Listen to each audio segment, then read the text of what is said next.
everybody. This is Aaron Breitman from the Scarlet Faithful, coming to you a little bit after Rutgers 55-10 loss to Penn State. This one was particularly frustrating.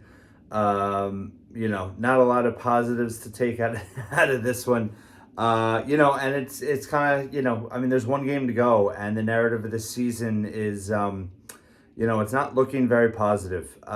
It's been a developmental season. I've said it since the beginning. The problem is that we're not seeing a lot of development. Yes, there's individual development, but as a team, and I tweeted this earlier, it's just the mistakes kill them every time. Listen, they came out spirited. They fought. They had Penn State, in a ball game that first quarter. And then it's just, back-breaking mistakes that occur time after time after time. Today was turnovers again, two, touchdowns scored by the defense. Johnny Langen's fumble. Gavin Wimsatt had a pick six. He also had fumbled. And then you have the kickoff return. You have the offsides call on the kickoff, which, by the way, and I don't blame bad calls for losses. I hate that mentality. It does look like Max Melton was not offsides. But my point is that, he was moving his feet. Nothing illegal about that. And, the replay, and if you look at it, I've looked at it several times, it's been tweeted out. He wasn't actually offsides, but Rutgers isn't going to get the benefit of the doubt. They've been offside several times on special teams this year.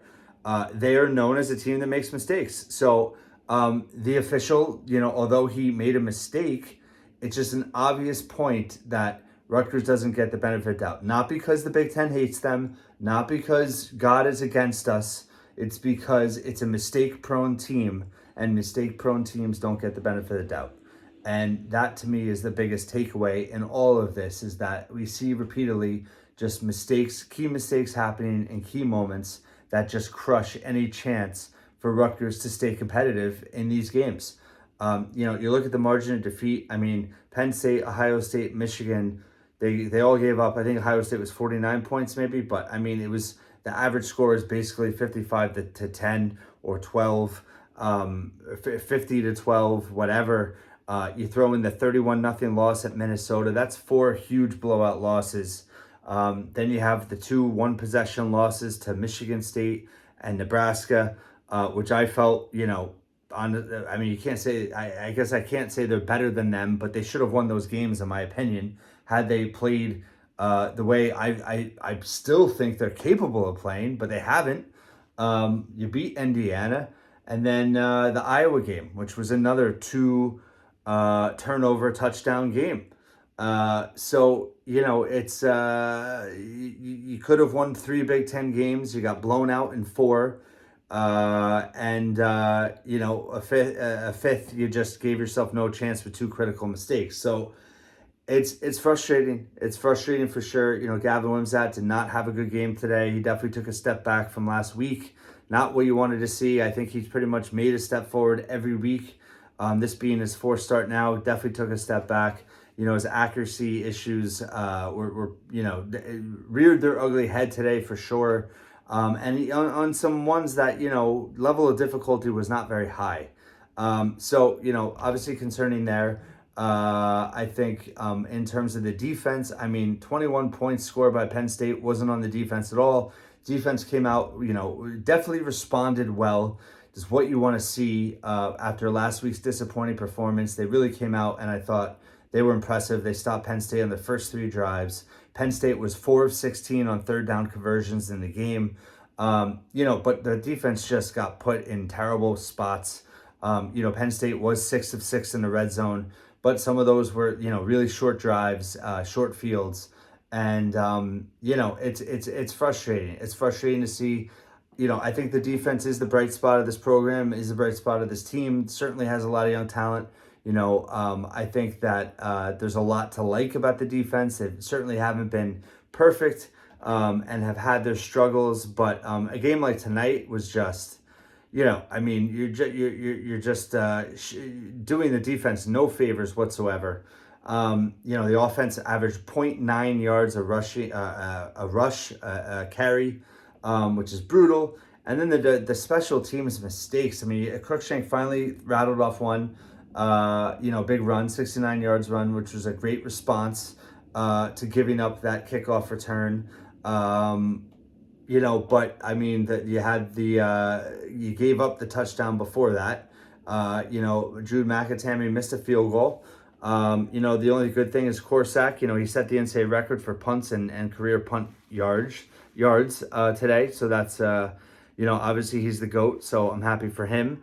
But not a lot to be happy about. I will say I thought Nunzio Campanelli. I liked his play calling today. I liked that they got Rashad Rochelle involved right away.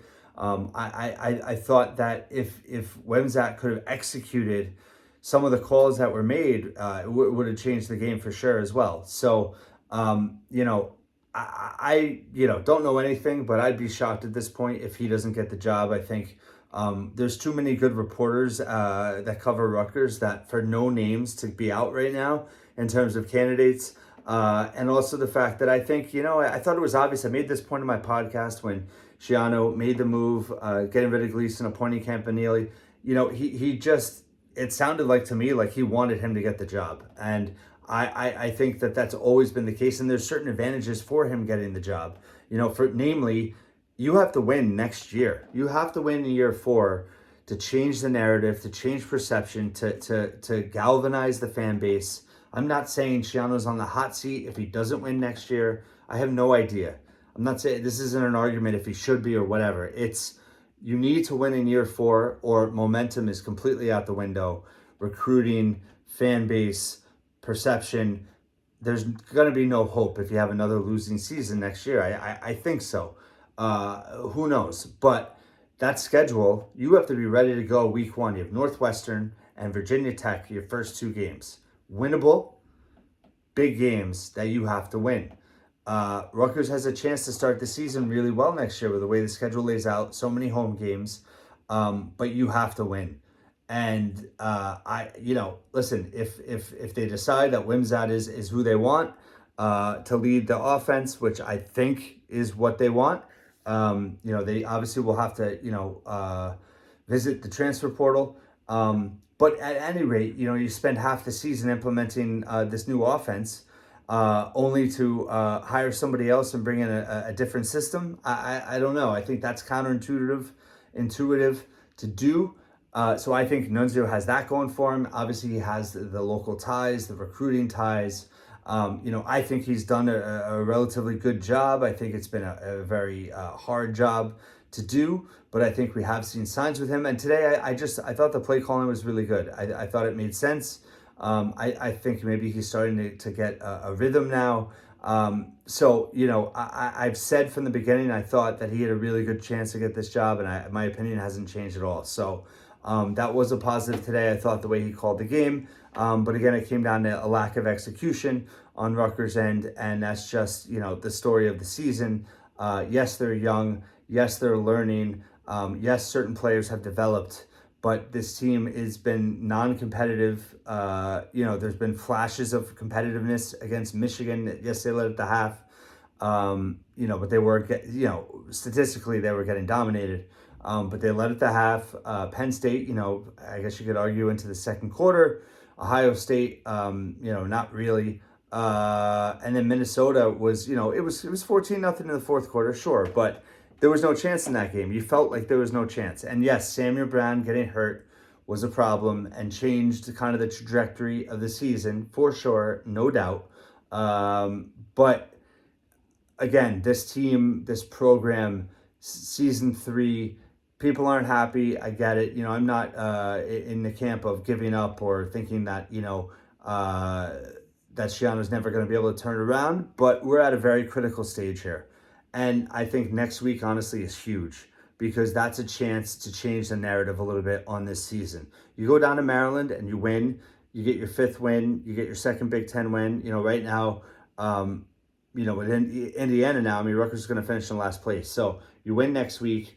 It definitely helps perception. It helps momentum. It helps everything going into the offseason. So I think next week is absolutely huge, going into a critical offseason, into a critical season 4. So huge weight on next week. And I'm really, I'm hopeful that they respond in a positive way. It's their last chance to put it all together. So we'll see what happens. I'll have plenty of analysis throughout the week, and tonight as well I'll be writing, and appreciate you watching and listening once again here at the Scarlet Faithful.